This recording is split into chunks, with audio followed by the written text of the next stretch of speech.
Assalamualaikum warahmatullahi wabarakatuh. Jumpa lagi dengan Bro Channel pendidikan dan pembelajaran yang ingin selalu berbagi info dan tutorial dengan sahabat Bro Channel dimanapun berada.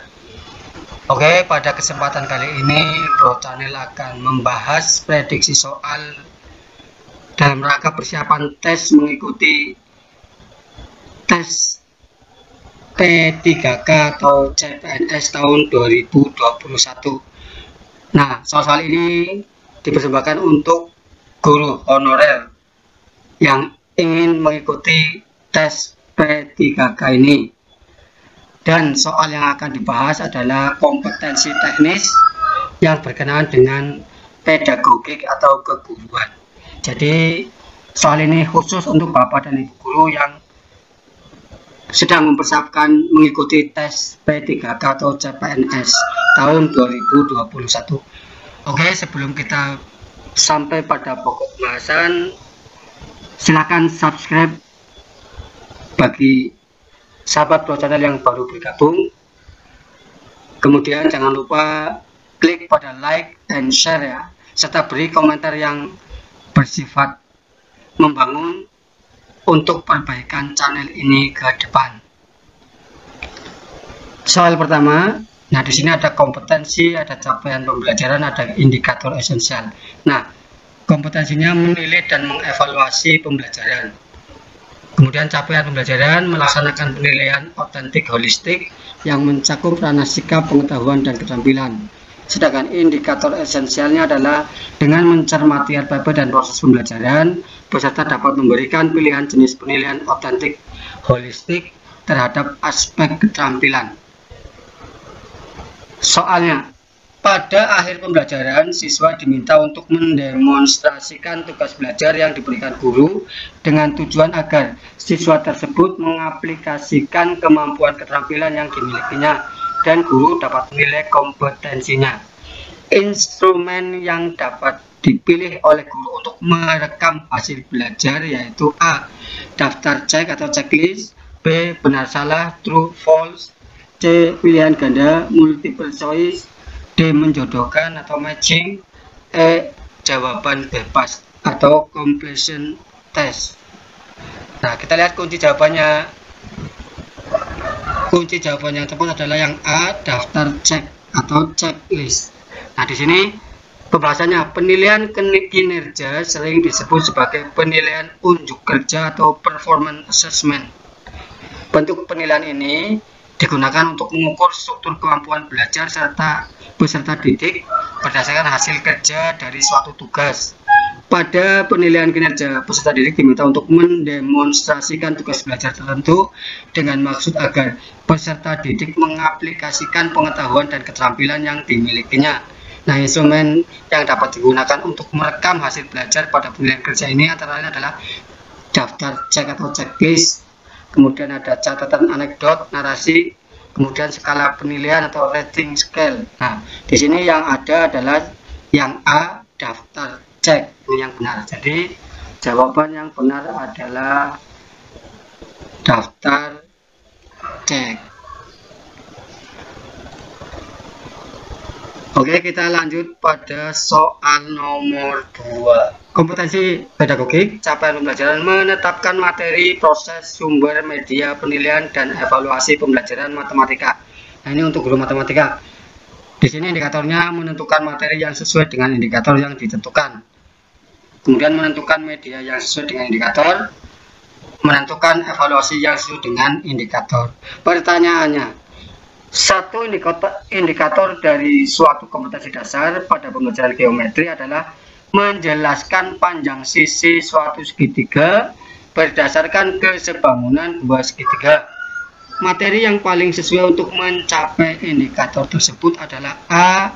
Syarat kesebangunan dua segitiga, B. Pengertian kesebangunan dua segitiga, C. Ciri-ciri kesebangunan dua segitiga, D. Perbandingan sudut-sudut dua segitiga sebangun, E. Sifat-sifat kesebangunan dua segitiga. Nah, jadi untuk apa istilahnya indikator untuk kompetensi dasar menjelaskan panjang sisi suatu segitiga yang tepat adalah yang E. sifat-sifat kesebangunan dua segitiga. Nah, di sini pembahasannya, untuk bisa menjelaskan panjang sisi suatu segitiga berdasarkan kesebangunan dua segitiga, maka peserta didik tidak cukup hanya mempelajari pengertian, syarat, dan ciri-ciri kesebangunan dua segitiga. Akan tetapi, peserta didik harus mempelajari sifat-sifat kesebangunan dua segitiga. Lanjut soal nomor 3. Di sini komputasinya pedagogik, kemudian ada ini esensialnya, materi esensialnya disajikan, atasi potensi dan lain sebagainya. Silakan nanti dibaca. Nah, pertanyaannya, Pak Budi dan Bu Nani mengajar IPA di MTS atau SMP Harapan Bangsa yang merupakan sekolah adiwiyata. Sebagai sekolah yang termasuk kategori berwawasan dan berpeduli lingkungan hidup, di MTS atau SMP tersebut terdapat kebun sekolah yang hijau, koleksi tanaman obat, wastafel tempat cuci tangan di depan setiap kelas, bak sampah, biopori untuk resapan air, serta ada rumah kaca berisi berbagai tanaman. Pak Rudi akan mengajar IPA siswa kelas 9 untuk membuat produk daur ulang limbah yang bermanfaat bagi kehidupan. Agar metode project based learning yang tak dilakukan berhasil dengan baik, maka langkah pertama yang harus dilakukan Pak Budi adalah A. Menugaskan siswa mengidentifikasi beragam limbah di sekolah. B. Menugaskan siswa memfokuskan pada limbah kertas atau plastik. C. Menetapkan jenis produk daur ulang yang akan dibuat. D. Membuat jadwal alokasi waktu pembuatan produk. E. Mempresentasikan hasil karya daur ulang limbah. Kunci jawaban yang benar adalah yang A. Jadi Pak Budi harus menugaskan siswa mengidentifikasi beragam limbah yang ada di sekolah. Pembahasannya merujuk pada sintaks model pembelajaran project based learning, yaitu A. Menentukan pertanyaan mendasar, dalam kurung membuat produk apa terkait limbah yang ada di sekolah. Sebelum menentukan produk yang akan dibuat, siswa perlu mengidentifikasi limbah yang ada di sekolah tersebut. Kemudian B. Merancang rencana proyek. C. Menyusun jadwal membuat proyek. D. Memonitor kemajuan proyek. E. Menguji proses dan hasil belajar. Dan F. Mengevaluasi pengalaman membuat proyek. Jawabannya yang A. Jadi yang harus dilakukan Pak Budi di awal adalah menugaskan siswa mengidentifikasi beragam limbah yang ada di sekolah. Nah, ini adalah sintaks pertama dari model pembelajaran ya berbasis project atau project based learning.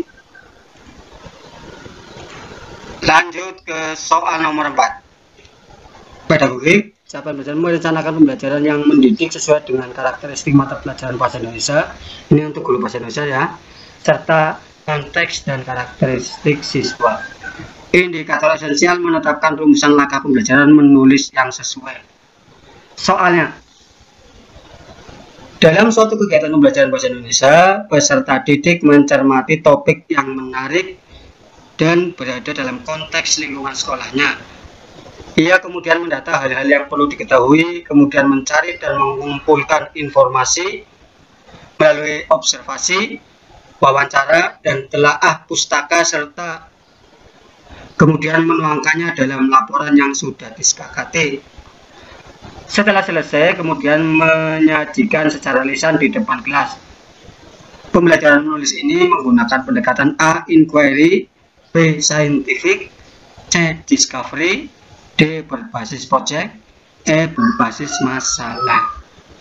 Kunci jawaban yang tepat adalah yang B. Scientific. Kita lihat scientific.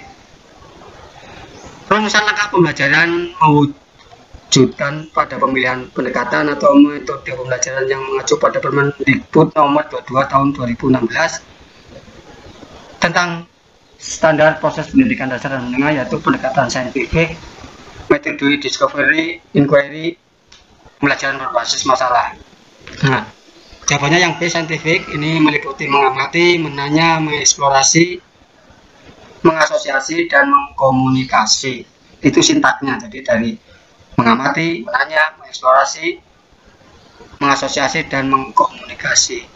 Sementara untuk inquiry, orientasi, rumusan masalah, merumuskan hipotesis, mengumpulkan data, menguji hipotesis, dan menarik kesimpulan. Discovery meliputi stimulasi, identifikasi masalah, pengumpulan data, pengolahan data, pembuktian, dan penarikan kesimpulan. Berbasis masalah meliputi orientasi masalah, organisasi belajar, penyelidikan individu dan kelompok, pengembangan dan penyajian hasil penyelesaian masalah, analisis dan evaluasi proses penyelesaian masalah. Berbasis proyek meliputi penentuan proyek, perencanaan langkah-langkah, penyusunan jadwal, penyelesaian proyek dengan fasilitasi dan monitoring guru, menyusun laporan dan presentasi, dan evaluasi proyek hasil kerjanya. Nah, ini sintak-sintak yang ada pada model pembelajaran yang direkomendasi Permendikbud nomor 22 tahun 2016. Soal nomor 5. Di sini pedagogik merencanakan pembelajaran yang ditujukan dengan kemampuan menyusun rencana pelaksanaan pembelajaran atau RPP. Disajikan kasus perencanaan pembelajaran pada suatu KDIPA, peserta dapat menentukan kegiatan persepsi yang sesuai. Pertanyaan: Pak Amir sedang merancang pembelajaran pada KD menyelidiki pengaruh gaya terhadap gerak benda. Kegiatan pembelajaran direncanakan menggunakan pendekatan saintifik dan metode eksperimen. Berikut yang paling tepat sebagai persepsi adalah A. Siswa diminta untuk membaca bahan ajar materi tentang pengaruh gaya terhadap gerak benda pada berbagai literatur. B. Menjelaskan pengaruh gaya terhadap gerak benda di depan kelas, termasuk materi pembelajaran, agar siswa menjadi tahu materi sebelum melakukan kegiatan eksperimen. C. Mengorientasikan siswa tentang gaya dalam kehidupan sehari-hari, kemudian melakukan tanya jawab dan curah pendapat tentang pengalaman siswa dalam kehidupan sehari-hari yang relevan. D. Menjelaskan prosedur eksperimen untuk menyelidiki pengaruh gaya terhadap gerak benda di sekitar. E. Mendemonstrasikan hasil-hasil kerja gaya terhadap gerak benda di depan kelas, kemudian mencontohkan cara melakukan penyelidikan. Persepsi. Nah, kita lihat kuncinya yang C ini. Mengorientasi siswa tentang gaya dalam kehidupan sehari-hari, kemudian melakukan tanya jawab atau curah pendapat brainstorming ya tentang pengamatan siswa dalam kehidupan sehari-hari yang relevan. Nah, ini jawabannya yang C. Pembahasannya, untuk mengorientasikan siswa dalam kegiatan penyelidikan pengaruh gaya terhadap gerak benda, siswa diharapkan sudah terlebih dahulu mengetahui konsep gaya dan konsep gerak. Konsep gaya tersebut mungkin dapat dibaca siswa dalam bahan bacaan atau buku siswa, tetapi akan lebih konteks dan bermakna jika siswa mengetahui konsep gaya dan gerak melalui fenomena kehidupan sehari-hari atau pengalaman siswa sendiri, kemudian melakukan tanya jawab untuk menggiring siswa ke dalam fokus pembelajaran. Curah pendapat akan sangat membantu guru mencermati pengalaman-pengalaman siswa dalam materi tersebut. Lanjut soal nomor 6. Suatu indikator dari materi sistem koordinat ialah menentukan kedudukan garis yang sejajar dengan sumbu X. Media yang paling sesuai untuk digunakan dalam pembelajaran agar indikator tersebut tercapai ialah A. Slide PowerPoint dengan gambar bidang koordinat dan sebuah garis yang melalui titik 2,0. B. Video pembelajaran yang menampilkan garis sejajar sumbu X, sumbu Y. C. Papan dengan koordinat dengan paku sebagai titik-titiknya.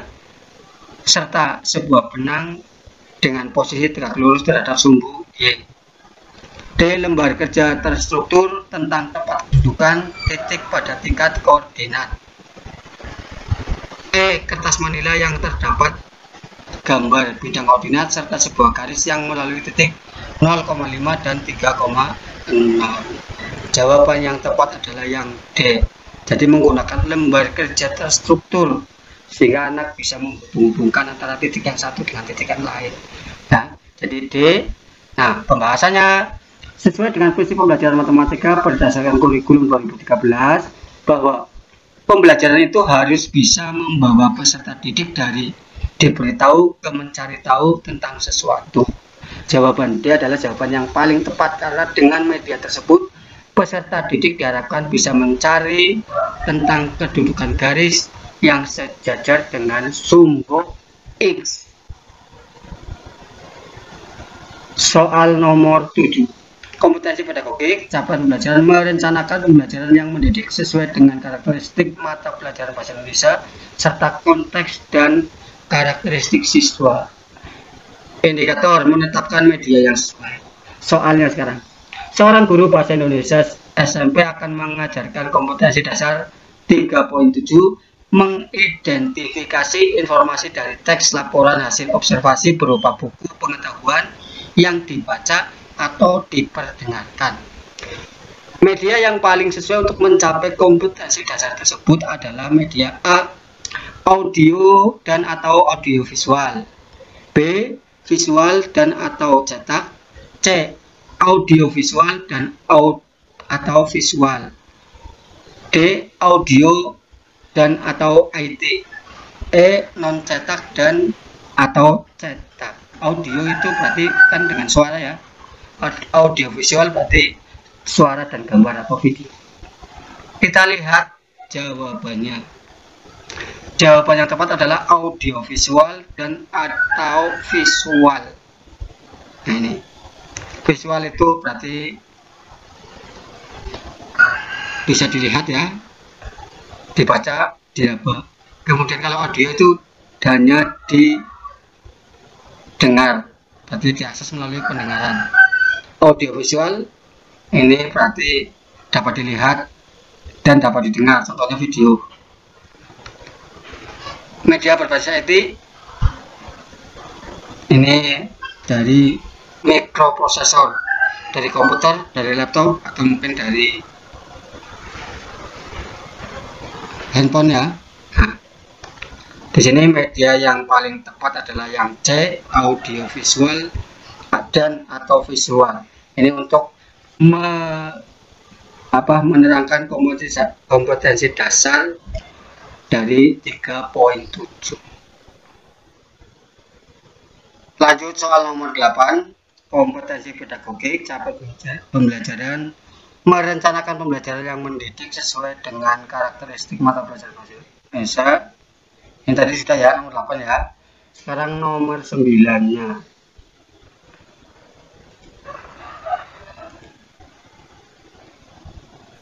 Nomor 9. Kompetensi menilai dan mengevaluasi pembelajaran. Capaian pembelajaran melaksanakan penilaian otentik holistik yang mencakup ranah sikap, pengetahuan, dan keterampilan, indikator esensial dengan mencermati RPP dan proses pembelajaran. Peserta dapat memberikan pilihan jenis penilaian otentik holistik terhadap aspek pengetahuan. Pertanyaannya, jika guru memberikan penugasan kepada siswa yang bertujuan untuk mengukur kemampuan dalam menghasilkan karya tertentu dan dilakukan secara kelompok, maka jenis penilaian otentik yang tepat adalah A. Penilaian kinerja, B. Penilaian portofolio, C. Penilaian proyek, D. Penilaian jurnal, D. Penilaian diri. Jawaban yang tepat adalah penilaian proyek atau project assessment, yaitu bentuk penilaian yang diwujudkan dalam bentuk pemberian tugas kepada peserta didik secara berkelompok. Penilaian ini difokuskan pada penilaian terhadap 7 tugas belajar yang harus diselesaikan oleh peserta didik dalam periode atau waktu tertentu. Penilaian proyek dapat juga dikatakan sebagai penilaian berbentuk penugasan yang bertujuan untuk mengukur kemampuan peserta didik menghasilkan karya tertentu yang dilakukan secara kelompok. Dengan menggunakan penilaian proyek, pendidik dapat memperoleh informasi berkaitan dengan kemampuan peserta didik dalam hal pengetahuan, pemahaman, aplikasi, sintesis informasi dan data, sampai pada pemaknaan. Lanjut soal nomor 10. Kompetensi menilai dan mengevaluasi pembelajaran. Kemudian capaian pembelajaran menggunakan hasil penilaian untuk peningkatan kualitas pembelajaran. Indikator esensialnya, melalui paparan kasus peserta dapat menentukan tindak lanjut hasil penilaian pembelajaran. Pertanyaannya, setiap kali di akhir pembelajaran seorang guru akan melakukan proses penilaian. Sebelum guru menyusun soal-soal untuk menilai hasil belajar siswa, manakah pertama yang harus dipelajari? A. Buku sumber yang digunakan. B. Kurikulum dan silabus. C. Karakteristik siswa. D. Indikator pencapaian kompetensi. E. Kemampuan awal siswa. Jawabannya adalah yang D. Nah, jadi yang pertama kali harus dilakukan guru ketika akan membuat soal-soal untuk menilai hasil belajar, yang harus dilakukan adalah mempelajari indikator pencapaian kompetensi. Nah, di sini hal-hal yang perlu diperhatikan. 1. Atau A, indikator merupakan penjabaran dari KD yang menunjukkan tanda-tanda perbuatan atau respon yang dilakukan atau ditampilkan oleh peserta didik. Namanya indikator. B. Indikator dikembangkan sesuai dengan karakteristik pendidik, potensi daerah, dan peserta didik. C. Rumusan indikator menggunakan kata kerja operasional yang terukur atau dapat diobservasi. D. Indikator digunakan sebagai bahan dasar untuk menyusun alat penilaian. Maka jawaban yang tepat adalah indikator. Nah, sahabat Bro Channel yang berbahagia, demikian pembahasan soal pedagogis ya, untuk persiapan mengikuti tes P3K atau CPNS tahun 2021.